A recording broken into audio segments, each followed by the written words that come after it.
In this video, I'm going to show you how to create a book icon in Figma quickly and easily using a built-in plugin workflow that anyone can follow. If you're working on a design project, a UI mockup, a presentation, or just need a clean book icon for your layout, this is a super simple method that saves time and gives you tons of ready-made icon options. And before we jump in, make sure you hit like and subscribe for more easy Figma tutorials just like this. Alright, let's get started. First, open your Figma file and go inside your design. Once you're in the canvas, look at the bottom toolbar and click the Actions icon. This is where Figma gives you quick access to extra tools, features, and plugins. After clicking Actions, select Plugins and Widgets from the menu. This will open up the plugin search area where you can find useful tools to add assets directly into your design. Now in the search bar, type Iconify.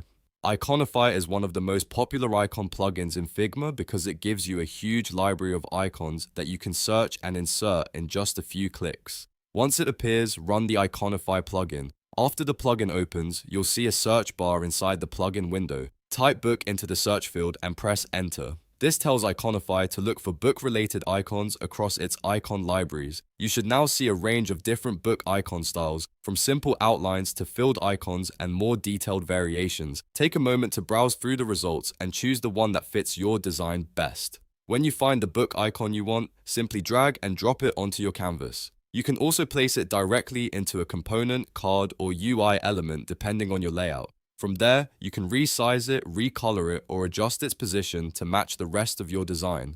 And that's it. You've successfully created a book icon in Figma using Iconify.